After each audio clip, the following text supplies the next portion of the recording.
Hello everyone, my name is Marin Guevara. A huge thank you to anyone who is returning and a huge hello to anyone who is just clicking on this video.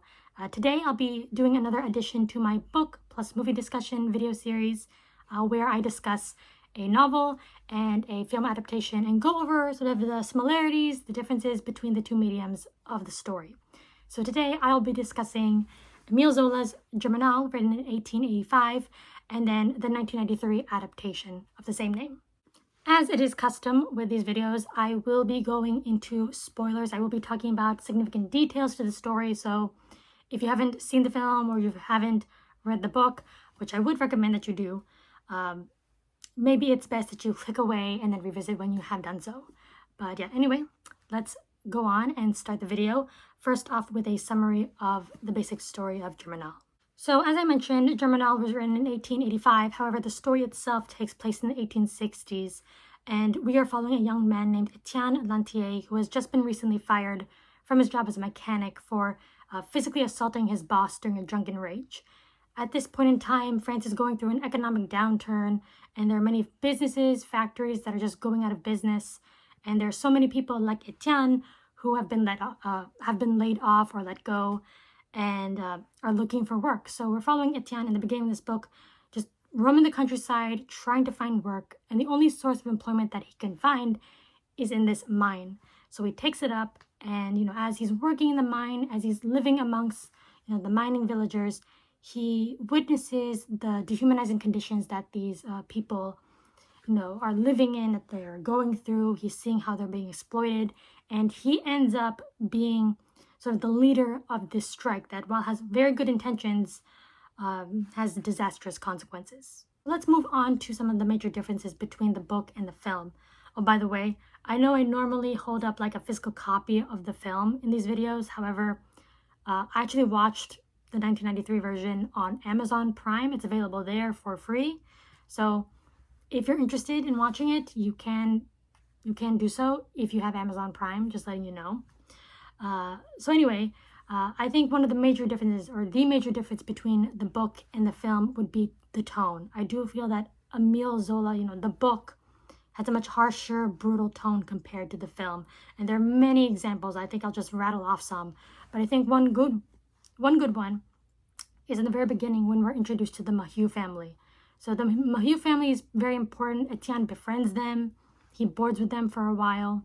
So in the movie, we're introduced to the Maheu family. They're waking up, starting the day to go to the mine. The eldest daughter, Catherine, is waking up her siblings. She wakes up her dad to head to work.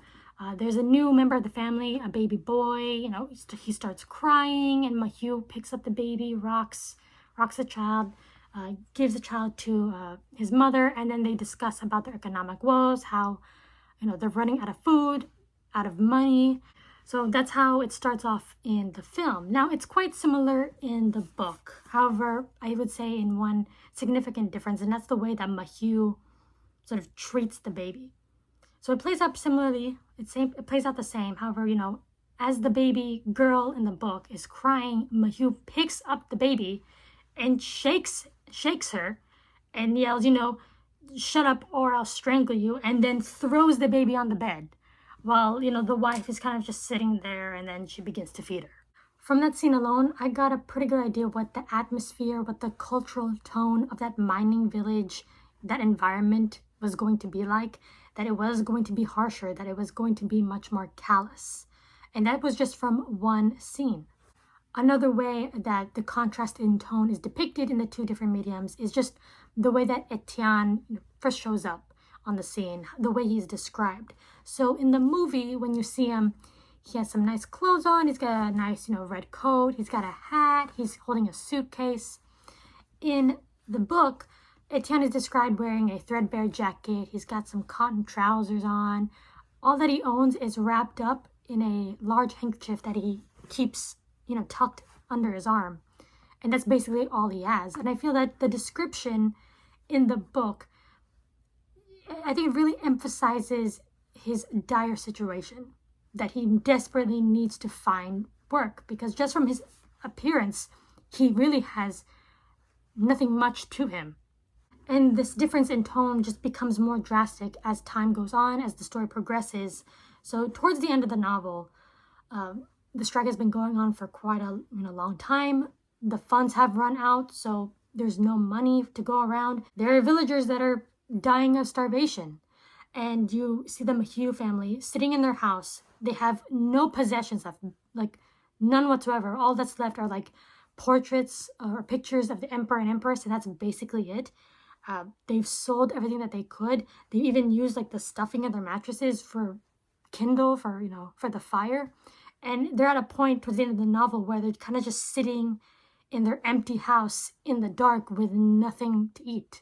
Like, they're driven to that point. While in the movie, it's not as dire. They're still able to eat. They still have some possessions. In the book, Zola really hammers in the details, and you're really painted a picture of this family, of this village, just struggling to survive, just struggling to, stay alive.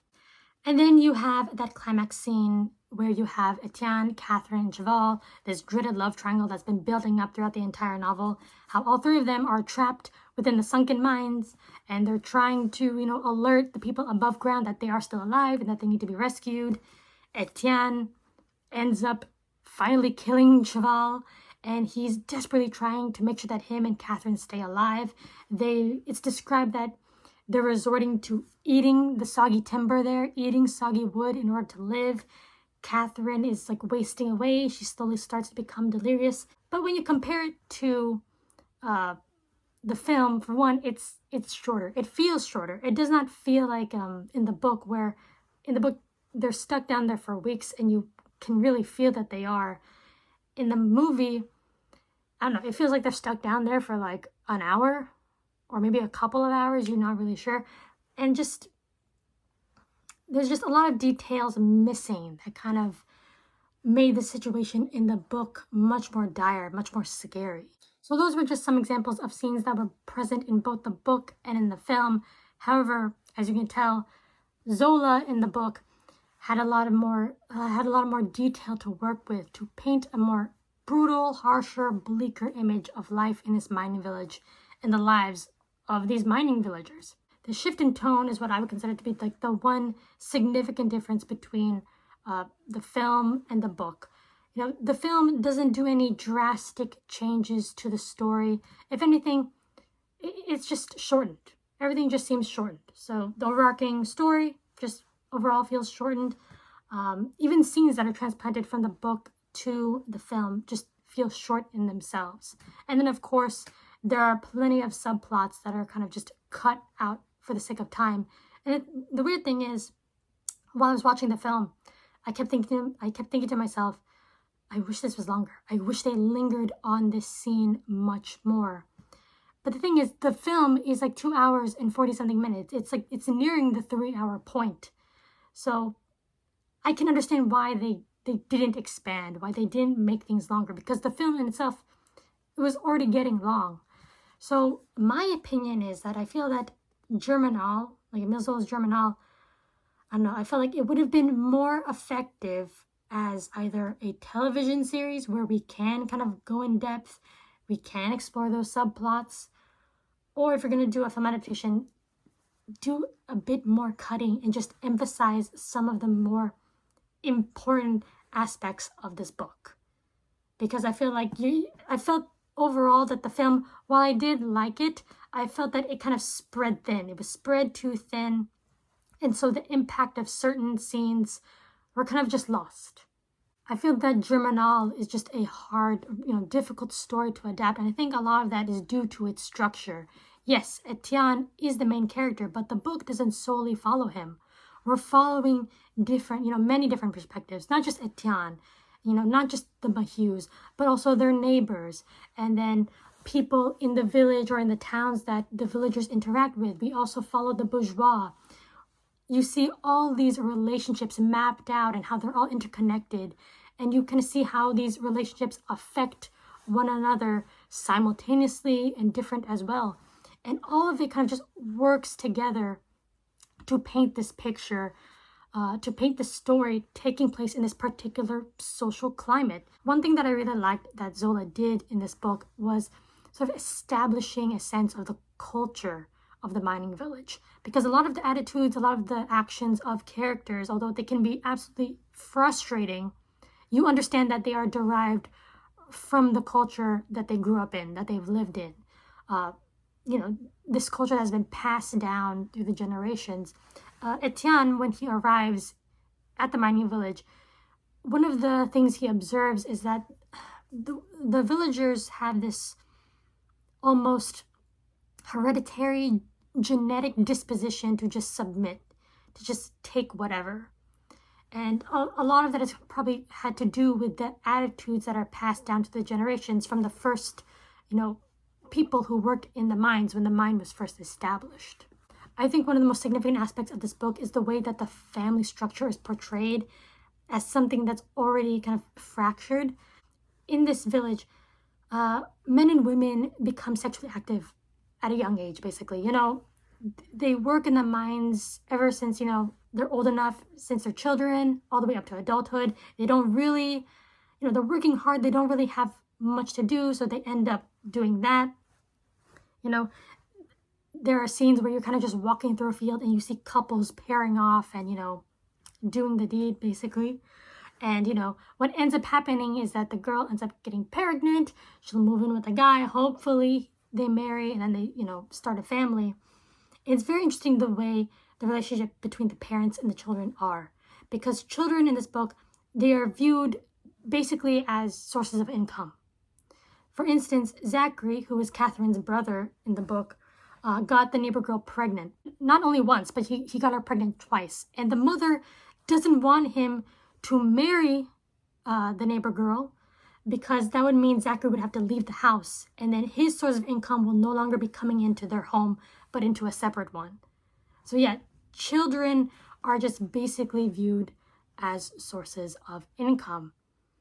And the cycle just goes on and on and on. I feel that's why I find the film ultimately lacking, because there isn't that bedrock, there isn't that foundation, that social, cultural foundation that, Zola establishes in the book. Because, as I mentioned, a lot of these characters' attitudes and thus their decisions, their actions are derived from that foundation, from that social, cultural foundation.